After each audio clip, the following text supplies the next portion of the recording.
Welcome, everyone. So glad to have you here. Welcome to the evolving landscape of marketing and media. My name is Gloria Coe, and I serve as the Senior Director for Alumni Career Engagement at the UCLA Alumni Association. I'll be serving as your moderator today.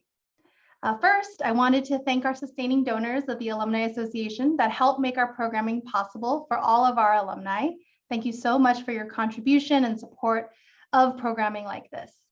Our session is being recorded, so it will be made available on our UCLA Alumni YouTube channel.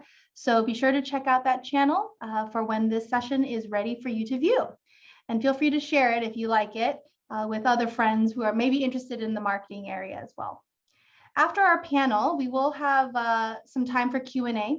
So be sure to add any questions you may have in the Q&A function below. So be sure to use that instead of the chat, as we'll be using that to manage the questions being asked. And if you have a direct question to a specific panelist, be sure to add the name of the panelist into the Q&A. And so thanks just for being here, and we'll get started. So today we are joined by Richard Vendetti. He's executive producer at Saatchi & Saatchi, and Chris McLaughlin, who's chief marketing officer of Kestra Holdings. Unfortunately, Ashley Cartwright, who was scheduled to be here, came down with COVID, so she won't be able to join us today, but we're going to have an amazing conversation. And so again, if you have any questions, feel free to add it into the Q&A so that we can get your questions into the panel as well. And so for our panel, we'll be exploring the career paths our panelists have taken in marketing and media, and we'll also explore trends and changes they've experienced and seen. And so Richard and Christine, thank you for joining me today. So glad to have you here. And so first question is, please quickly introduce yourself. Our attendees today have received your bios, or they should have received their bios in their emails, but if not, if you could just quickly introduce yourself, your current role in your company, and maybe a quick description of your day-to-day. So why don't we go with Chris first? Hi, Gloria. Thank you so much. So glad to be with everybody. As you said, I'm Chris McLaughlin. I am Chief Marketing Officer for Kestra Holdings, which is a wealth management firm out of Austin, Texas. And my day-to-day, it really spans the whole gamut of marketing. It's everything from strategy to execution to data to planning out what's going to be happening next year. So it's a very varied portfolio of things I get involved in, and I find it really energizing.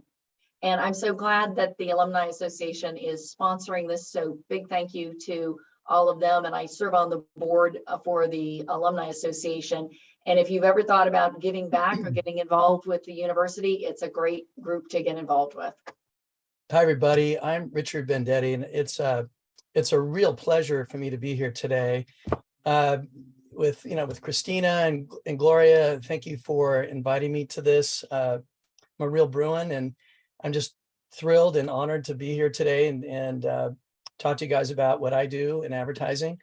On a day-to-day basis, I work for a large ad agency called Saatchi & Saatchi. And I work primarily on the Toyota automotive business, and I've done that for over 20 years. So I have a lot of experience in automotive. And my day-to-day, really, I have direct reports. It's a very large machine we have at Saatchi. And I have my direct reports, really, I produce my own work, and I also manage a group of five people. And really, what I do with my direct reports is I'm sort of a coach and a support system for them, because inevitably people get into trouble in production. It's one of those things. So I'm pretty good at trying to help mitigate problems and things like that. So that's a lot of what I do. I problem solve with my team, and I also produce my own work. So it's a busy job. And again, thank you for having me here. Excited to talk to you guys. Great. So Chris, we're going to jump right in. So as someone who's sat in various C-suite roles, what type of factors are impacting the way your companies communicate their value and their brand to their constituents? You have to take a macro level view sometimes, and you work with directly your the executive team. How has the pandemic even impacted some of the marketing strategies of your company these days? Well, Gloria, I think it's a couple of things. I think you said the right word, macro. There's some huge trends that are impacting everything beyond the pandemic at this point. You know, we've got economic uncertainty that we're all living through. And I think, you know, it's the day by day financial news that, you know, certainly comes up in discussions that I am in. And I know, you know, my target audiences that I'm trying to reach are thinking about it as well. And when you couple that with also the geopolitical situation, with the tensions and the unpredictability, I think that's causing, you know, concern and angst. And then you take both of those and then you couple it with something that came out of the pandemic, which is those customer expectations are higher than ever. Because when everybody was under lockdown and really turned to digital means to communicate and to take care of their families and to secure their goods and groceries and services, that has just absolutely raised people's expectations about what customer service is and how they want to be interacted with. At the same time, then you've got competition that's intensifying in every sector. And the combination of all those factors is putting more pressure than ever on marketing to deliver results and team up with sales to move leads through that sales funnel and close business. So, I mean, it seems that with everything that you've, you know, talked about and just this, like in these different factors, how have you seen it impact the way that your team is bringing, you know, creative ideas or new innovations to the forefront? Well, it's causing the team, and myself included, to really examine the data and dig into really mine what is working well, what we want to lean into, and then at the same time, the other end of the spectrum, what is not working, and understand why it's not working and what we need to change going forward. So I think all of these pressures are making marketing teams really get to the heart of what marketing is, which is understanding what motivates people to take an action. Mm-hmm. Great. So now we're going to actually bounce over to Richard. Richard, you've mentioned that you're part of the production side, the creative side of marketing and advertising. And as an executive producer, you've created award-winning commercials for national accounts. How have you seen the industry change on the production side throughout your career, or even just in the last 5 years? And how have you seen it stay the same? Well, I'll say creative. I mean, it comes down to the idea, right? And so ideas are, in my business, are the most important thing.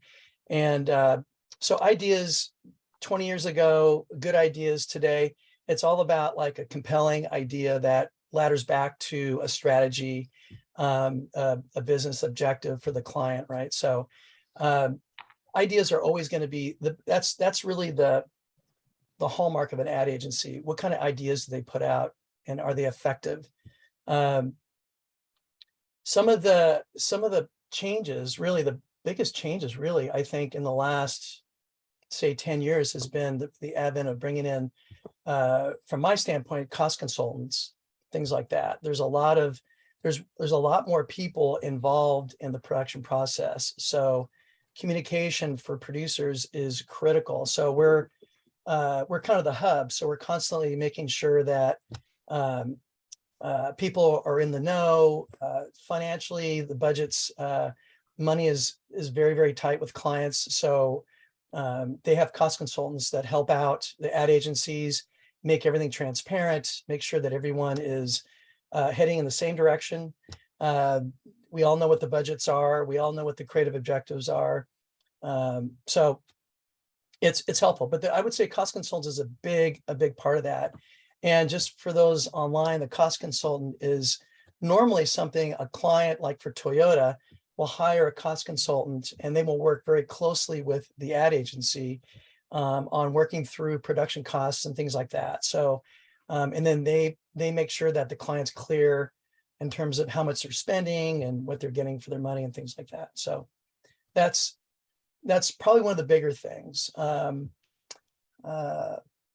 to what Chris was saying about product, it's really interesting. Our clients have so little product right now. With COVID and the supply chain issues, we really have a real challenge on our hands because the clients just don't have enough product. Our clients, that is. I mean, you go by Toyota dealers and sometimes there's maybe 3 or 4 cars on the lot. So it's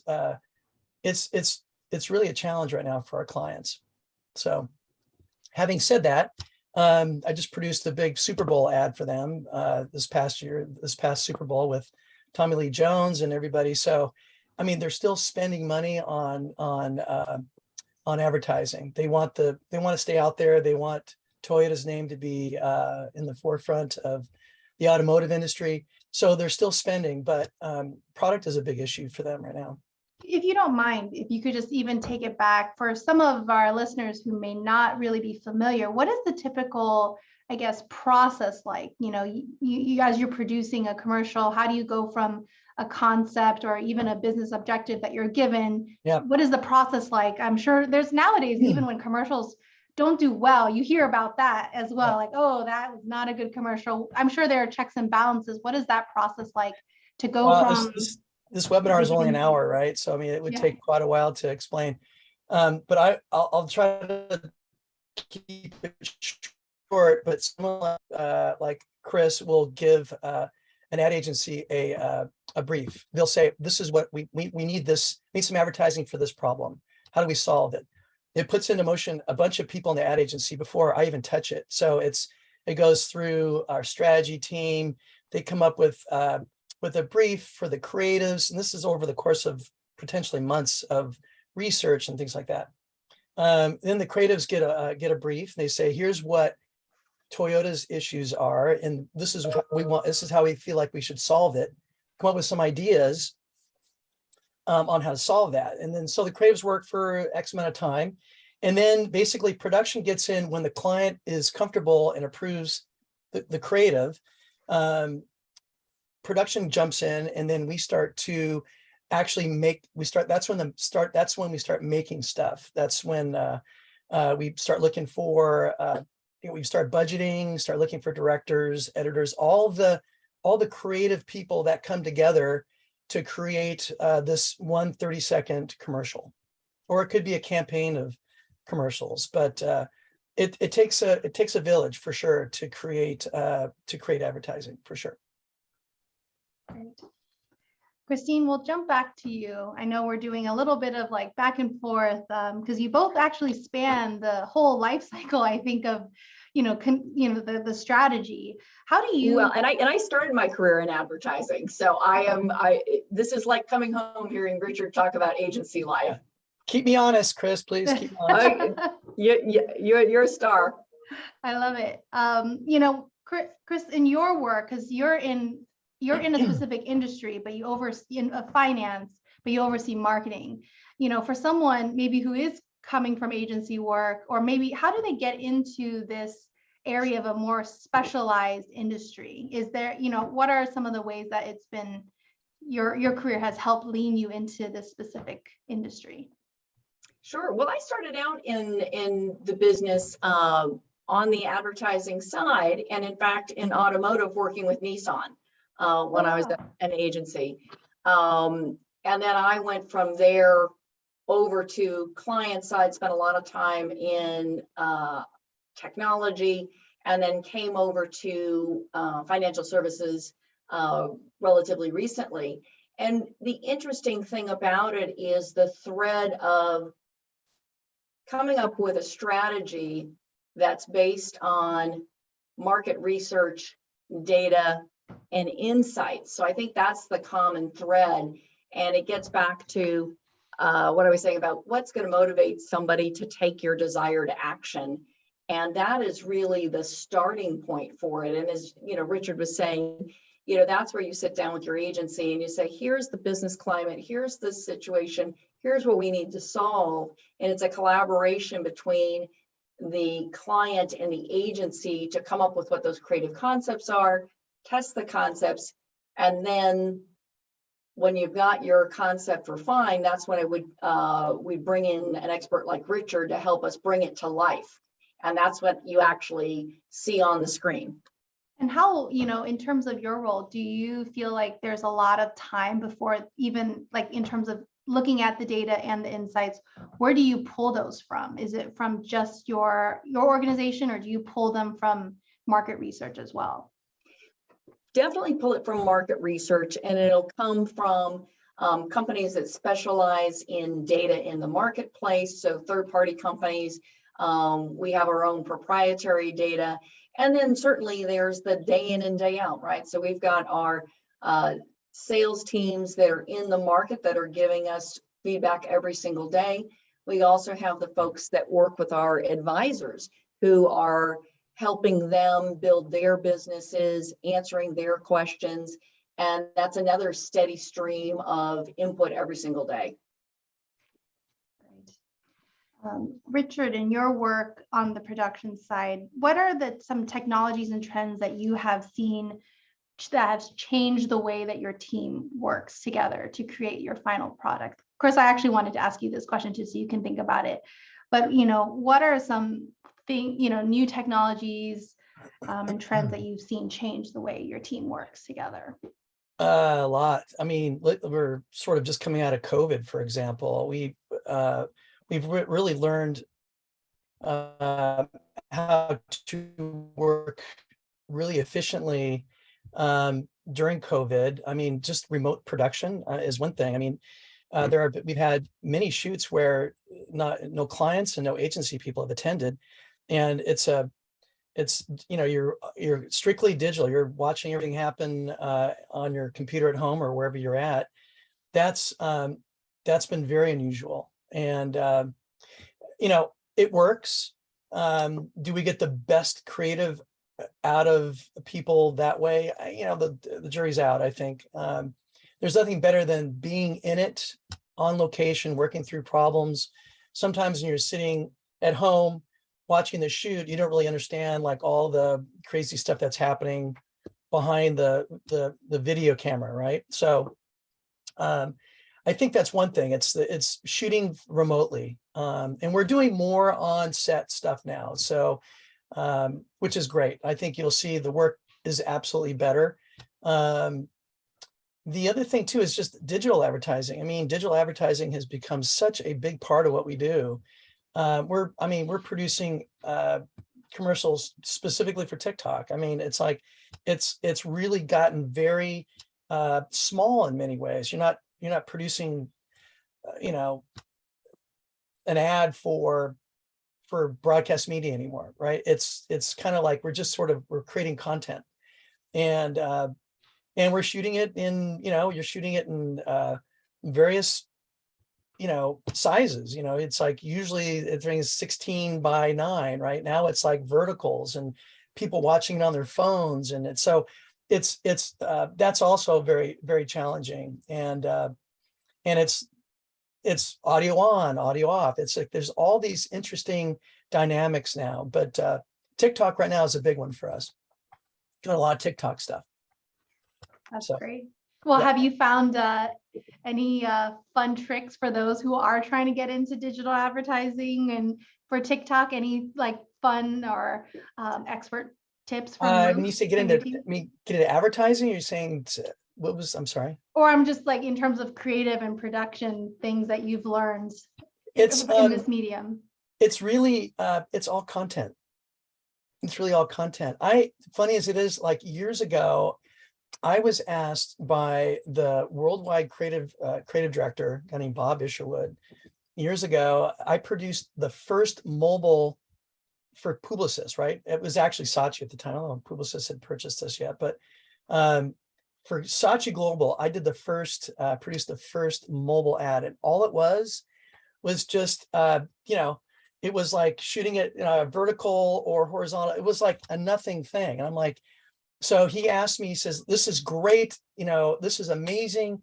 I'm going to send you to Cannes and put you up at the Carlton Hotel as a thank you. And I was like, that's amazing, but it was just content. It's just really, there's nothing unique about it.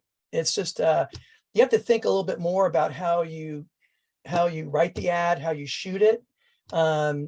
But it's just, again, it's just content. And I don't know if that answers your question, but there's nothing really super special about it. It can get very targeted. There's programmatic advertising too, which is a whole nother thing. We do some of that as well. And that is where we shoot lots of different scenes, and depending on your interests, say on Facebook, we'll serve you a particular ad that has, for Gloria, you like to mountain bike, surf, and you're a foodie. So we might serve you something that is specific to your interest, So technology has also, helped us in that area too. It's a great thing, but we're also delivering. Another crazy part about technology is that instead of producing, one ad and delivering that, now we're doing 200. There's lots of different deliverables now, so it's gotten very large. Well, I have a couple of my next questions are directed for the both of you, and so you can see who would like to go first. But my first question is, what do you envision to be your biggest competition or obstacle in the next 5 years?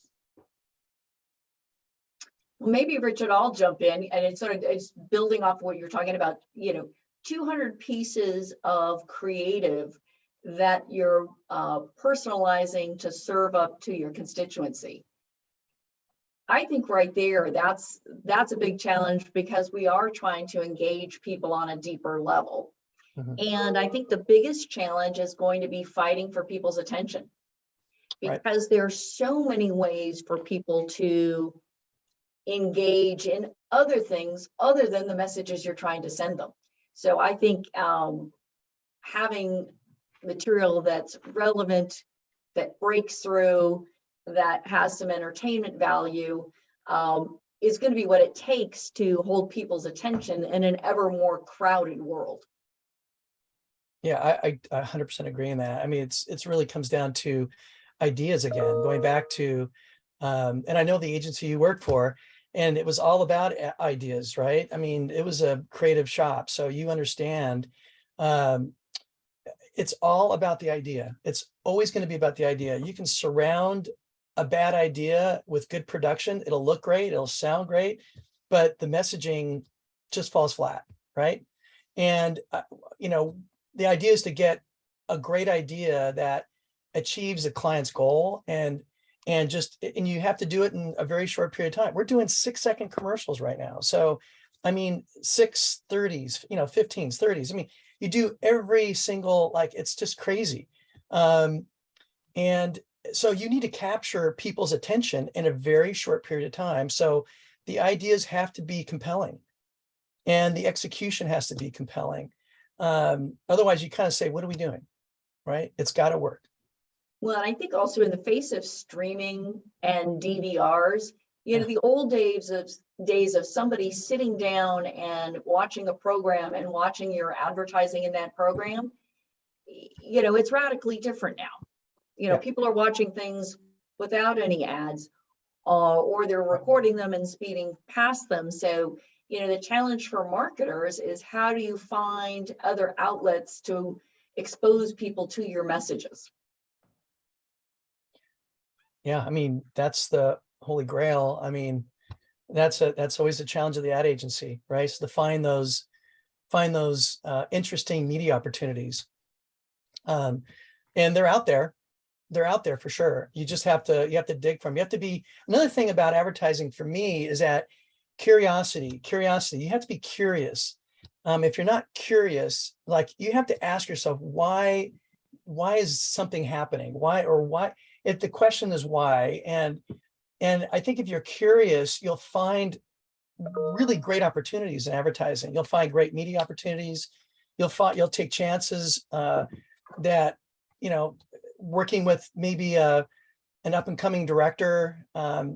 It's just a curiosity is really the cornerstone of advertising, I find. And I think that also rolls into great ideas and and great opportunities for people and great executions. And so don't lose your curiosity. Whoever's on all you UCLA Bruins out there, don't lose your curiosity. That's really important in our business.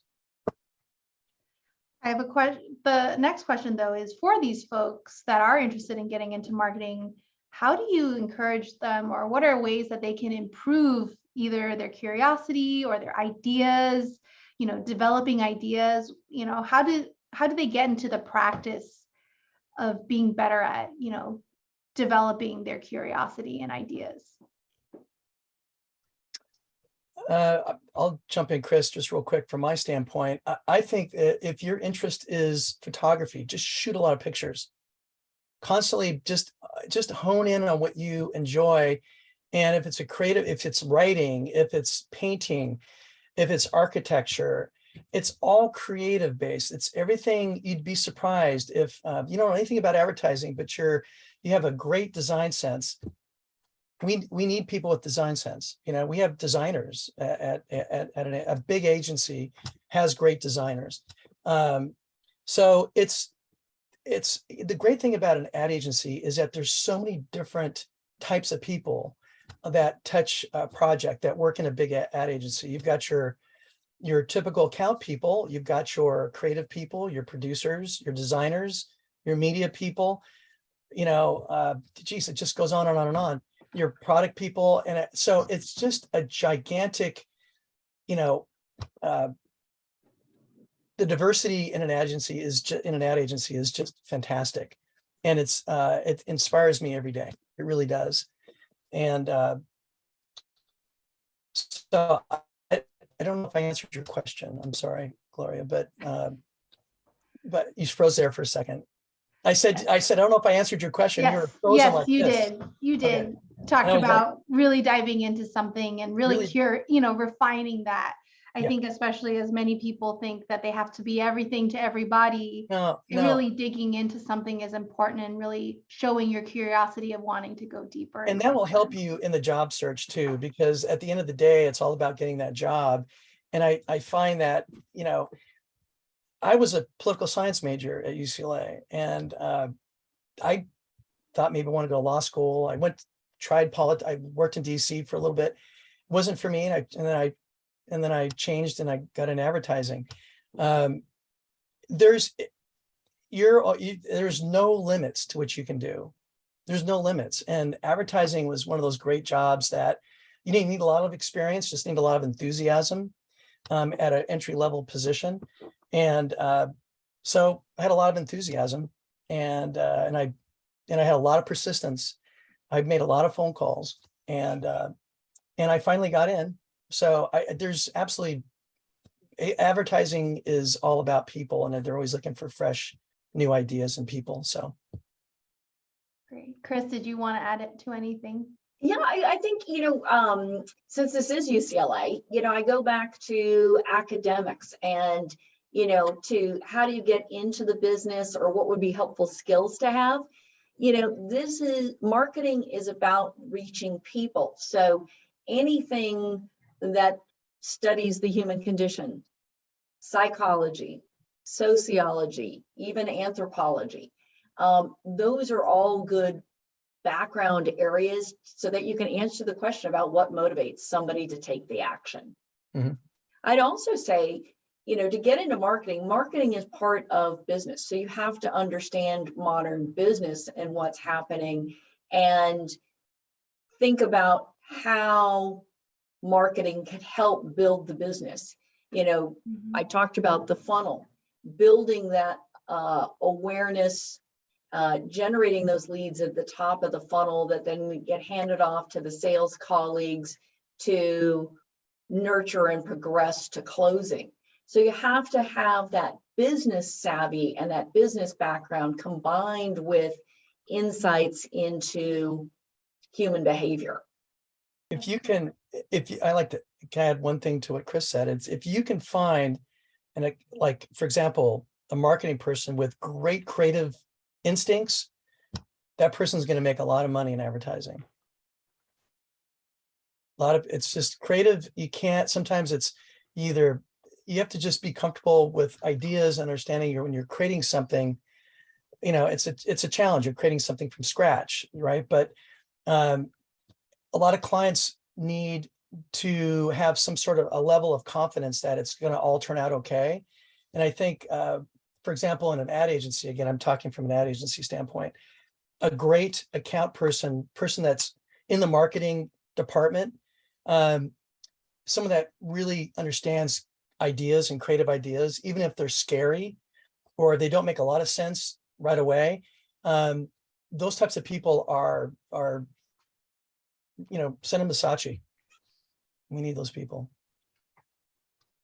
I actually have a question from Hungbiel here. He actually has a great question to go along with what we just talked about. Richard, you can go first, and then Chris. What are some good interpersonal skills that you value in regards to someone working in marketing? Someone that can, consensus builders, people that can build consensus.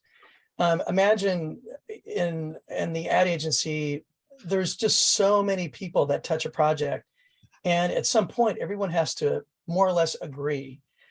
So it's building consensus. It's getting everyone to agree on a direction. And I think anyone that can master that would be a huge asset. I absolutely agree. And I think what I was thinking about is something that leads into your business, Richard, which is being a good storyteller, being able to build that narrative and to think about how do you take that strategy and translate it into something that is compelling and engaging. And that's all about storytelling. So I would encourage people that, want to get into this business is look at great speeches, see how they were architected, watch great films, see how the story unfolds. Think about whatever the favorite series is you're watching. How does that build in each episode to keep you coming back for the next installment? And that's all about narrative and storytelling. I love that. I actually have my next question is for both of you. You both have had long careers in marketing, advertising, and you've also grown in different ways throughout your career. What were some of the skills that you had to learn to continue moving forward in your career? You've both led different projects and organizations, having gotten your start, but then as you grow, what were some things that surprised you in that process and areas that you had to stretch to continue on in your career in this area? For me, it's everything I've just said in the last 40 minutes. It's staying curious. These aren't things that I'm just saying that you guys should do. These are things that I have to live by every day, right? So, I'm just being curious, staying creative, and constantly do things. Go to flea markets. Do something. Just do something. Get out. Don't stay in your house. Don't stay on this all day. Get out and experience the world. Walk the beach. Just engage with the world. And that's really it. I mean, curiosity for me is a big part of it. And also, honestly, just it's going to sound maybe silly, but hard work. It's really be willing to put in a lot of hours. It's a very challenging occupation. It's a great career. There is absolutely a career path in advertising. It can go quite far, actually. But it's not without a lot of sacrifice, a lot of hard work. But the cool thing is that there's a lot of reward. I mean, you work really hard on something and the clients love it. And then you see it on the air somewhere and you kind of go, wow, that was all worth it, So, yeah. How about you, Chris? Well, I think it's also sort of what you were saying, Richard. It's about skills. It's about continually refreshing and renewing your skills. So, as much as advertising and marketing has changed in the last decade, I expect it's going to keep on changing and keep evolving. And so that's one of the things I challenge myself, is to keep learning something new about how things are being done, studying what other people have put out into the market, keeping up on the industry, trade journals. So I think skills is a big part. I think resiliency is a big part, which is resiliency for yourself in a very challenging business, but also resiliency for your creativity. Think about how you fuel it. What is it that is going to ignite you? Is it experiencing live music? Is it looking at beautiful art? Is it creating something yourself and being a painter or maybe a writer? So you have to think about that resiliency. And then the third part is marketing is one of those professions that brings together people from diverse backgrounds with diverse skill sets. So you really need to hone your team building skills and think about how you can share your expertise with those around you to help elevate the whole group. I love it. You both It's gave great. some great It's great feedback. insight. Richard, sorry. No, I was saying that's great insight. That's exactly right. I mean, I just recently picked up the guitar just because I wanted to Chris's point, I wanted to, challenge myself and learn how to play an instrument, play a little piano, but I picked up a guitar, so I'm playing a little guitar now. So it's just constantly trying to up the creative level, right? Keep the creative juices flowing. So yeah. I love it. Finding new ways to get inspired and to That's have right. new ideas. Again, going back to the ideas and having great ideas. We are getting some questions into the Q&A, so I'll start to integrate them in. And for our listeners and our viewers, please feel free to add in more of your questions into the Q&A. And if you have a question for a specific speaker, feel free to add their name into that as well. We actually have one question from Paul. He asked, what would you consider to be your greatest marketing achievement? Chris, Well, I have one that comes to mind. I was honored to work on the 100th anniversary of IBM, one of the iconic companies in the world, and to be part of the team that got to tell that story of the achievements over 100 years was amazing. And it was multifaceted. It was not only, things that you would have seen on television, it was a book that was created. It was an event that you could experience and walk inside of it. It was also, all of the great stories that, still exist out on the web. So I think that was one of my proudest moments, and working with just an amazing group of people, at IBM and also with our agencies. It was an amazing collaboration. Awesome. How about you, Richard?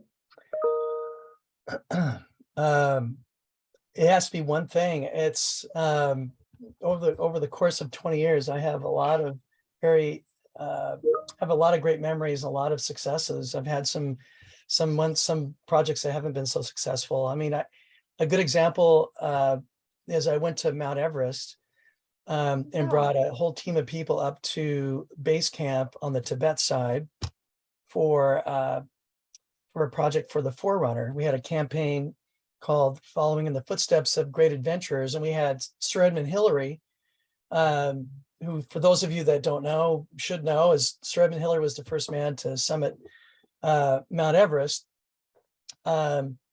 So we interviewed Sir Edmund Hillary, and we went to base camp, and Sir Edmund Hillary has a pretty heavy New Zealander accent. And so when we came back and we edited the commercial together, of course, remember, we went all the way to Tibet, through China. It was just crazy. And we get back, we edit the commercial together. It's an amazing commercial. It's just beautiful. It tells a really great story about this adventure, this adventurous spirit. The client was excited for the most part. The one problem they had was that they thought his accent was too heavy. So we go all the way to Mount Everest. We filmed Sir Edmund Hillary in his home in New Zealand. We went from Tibet to New Zealand. And So some of the dealers were like, I can't understand what he's saying. And so they ended up pulling the commercial. Oh, They pulled it. no. I couldn't believe it. So that was like one of the highs and lows. It was like this great piece of work and something that no one's ever done before. And it had a very short lifespan. I think it aired for maybe a couple of weeks, and then they took it off the air because the dealers around the country were like, I can't understand what he's saying. And I'm like, oh my God. So there you go. That was the high and the low. all High in and the one. low, high and the low. Well, we actually have someone else who asked a question. He said, or Rami says, I work at a dermatology practice, and a current issue we are facing is transitioning social media marketing into bookings and sales. What recommendations would you advise to resolve this? Very tactical question. I'll let Chris grab that one. It is a tactical question. And I think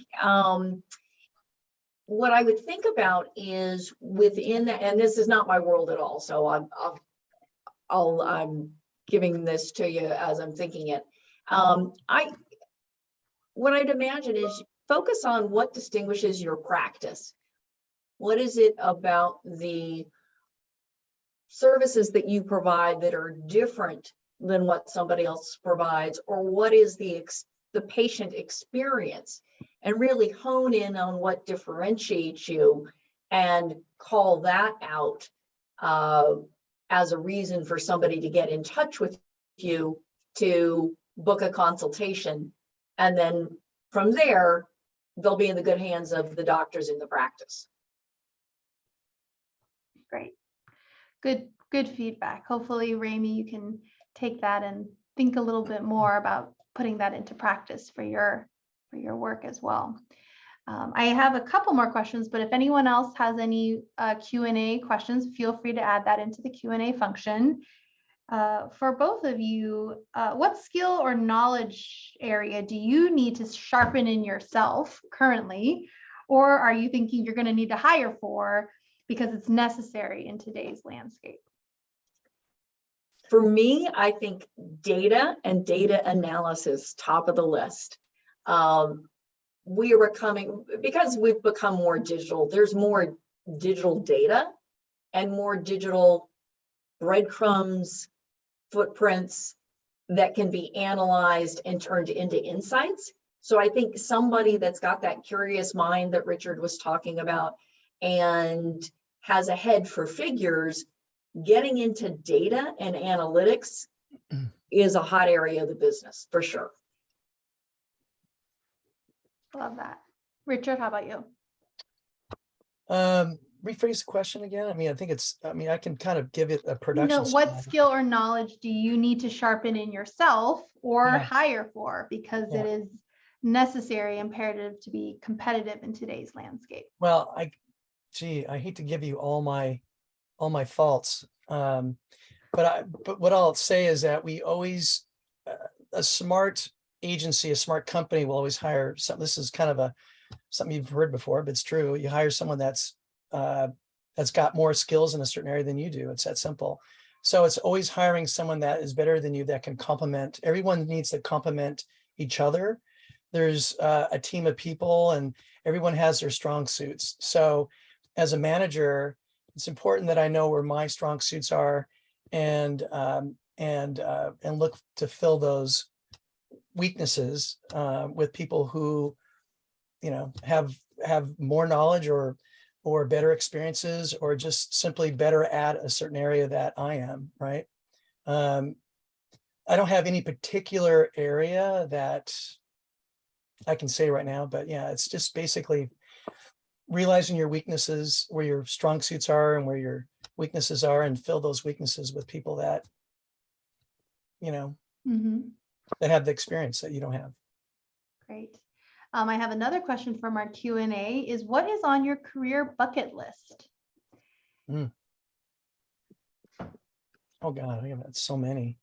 Or maybe you've already gotten one and you want to share that instead, but what is on your career bucket list? I'll just say, for me, it's just always doing original, unique ideas. It's the bucket list is just constantly like, it never ges filled. So it's one of those things where I always want to do like the first. Like a couple of years ago, I went to Vietnam and took a whole team of people down to Vietnam. It's never been done before, and we brought a bunch of Toyota TRD Pros down there, and we traveled from the whole length of Vietnam, and it was incredible. And we did a TV show that actually aired on Discovery Channel. So that was fun, but it was a first. It's just doing first things that are never been done before. Challenges like everyone's like, you can never get to Mount Everest. Come on, and we ended up doing that. So it's those types of things that get me excited. Chris, do you have something on your bucket list? Well, nothing that tops Mount Everest. That sounds pretty cool. I gotta tell you, it was terrible. Yeah, I think for me, I always have a personal goal about the effectiveness of what the team produces. So my goal is always to strive to win another Effie Award, which are the Marketing Academy Awards for marketing effectiveness. And that couples strategy, execution, and impact. And that's how it's determined that it's the most effective. So that's a perennial bucket list item, always going for the next Effie. I love that. That's a good one. Effies are. I do have a question. This is a specific question for Chris. What type of data analysis should we be prepared to execute? Data is so broad, so how can we improve our domain knowledge of data analysis within marketing? Thanks for asking that question. Data is super broad. And I think one of the things that I find of value is somebody that can integrate multiple data sources. So you can look at third-party data and see a trend there, and then relate it to some information you may have in-house, and then, other macro trends that you see. So it's the integration of all of it. I think predictive analytics is a huge area for marketing. We spend a ton of money on it. And now that we are deep into digital, we're getting much better at understanding how much to spend and what the impact is. The next step is being able to do that forecasting using predictive analytics, so that with great confidence, you can say to your colleagues, if you give me this money, here's what the outcome will be. So we actually have another question from Steve along this line. He asks, in a world where algorithms increasingly dictate whether or not your message is delivered to an audience, how do you balance creativity with the realities of targeted marketing? Richard, I'm gonna bring you in, because you are the expert in how to tell a compelling message. Algorithms. I mean, by the time I get the idea, it's been touched by everybody in the agency, analytics, strategy, everybody has touched it. So when I get it, it's my job to just execute to a T, just to make sure that it's exactly what the client is asking for, what the agency's written. And so how do algorithms, I'm kind of struggling here, as you can see. I'm just, it's when I get it, I have a piece of creative that I have to go do. So that's kind of what I do. I don't really think too much about the analytics and all that stuff. I just want to make sure that, because it's already been sort of, the client's already bought off on it, and the algorithms are baked into the creative, I'm assuming. And I just go off and produce it, and hopefully it checks all those boxes. So have you ever gotten, that's not a great answer, and I'm sorry. Have you ever gotten a brief though that when you did it to a T, knowing you'll like do it perfectly, but that it didn't quite work? Did you ever like make any adjustments as you were going along? Like, I know this is what they're asking for, but in actual like do execution, it's not landing like you think they want to. Of course. And sometimes we'll go and re-edit a commercial. We'll put different music to it. Sometimes the clients aren't sure about it, and they'll test it, and they'll get feedback from the testing, and then they'll say, well, let's try a different piece of music. So you can sort of re-edit the commercial. You can put a different voiceover to it. You can try new music, like I said.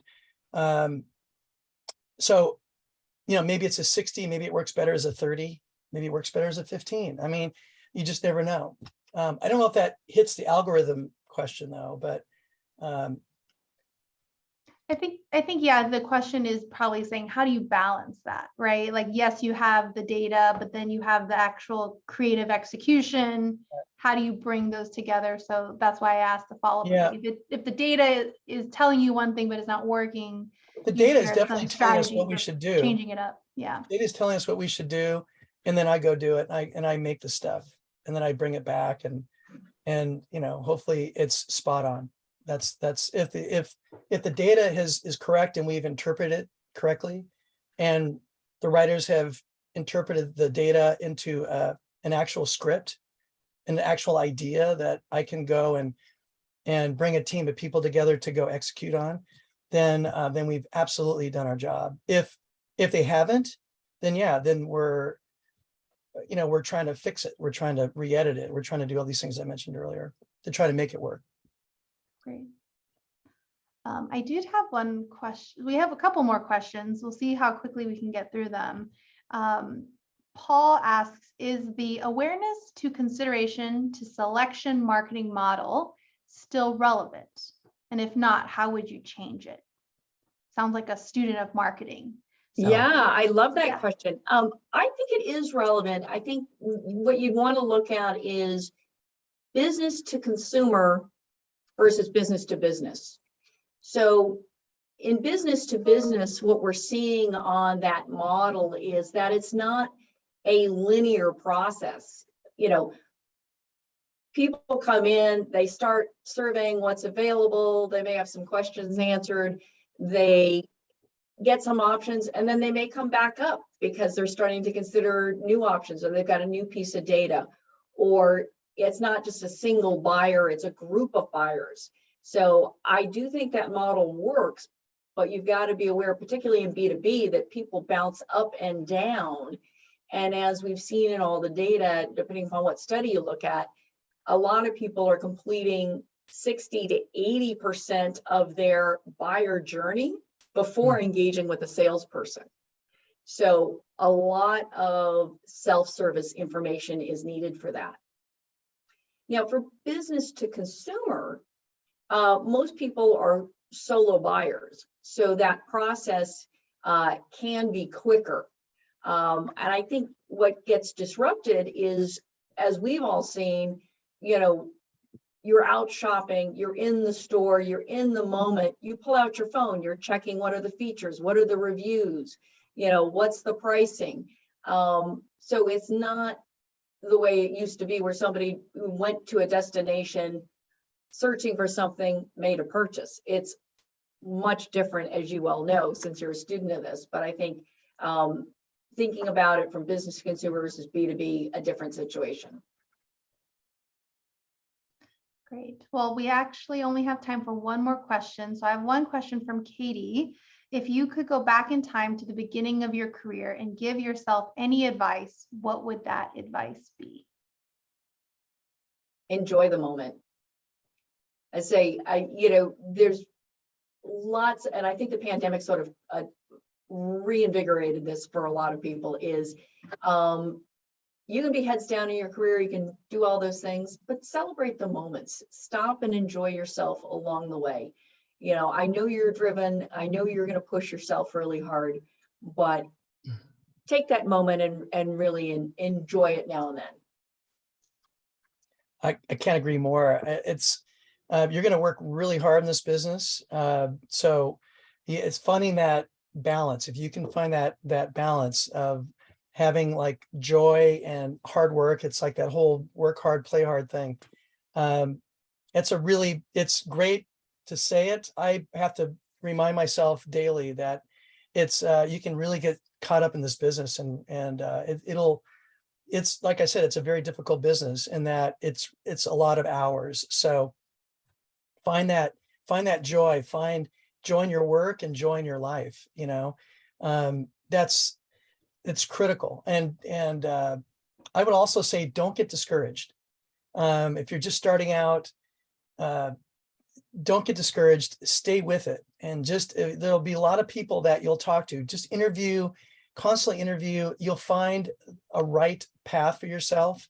And for me, it was discouraging because I was living in Orange County at the time. I was doing most of the interviewing up in LA. And sometimes I would get an interview in the morning, I would drive home and the phone would ring and they'd say, well, we need to see you at 4 o'clock. I'd get back in my car and drive back up to LA.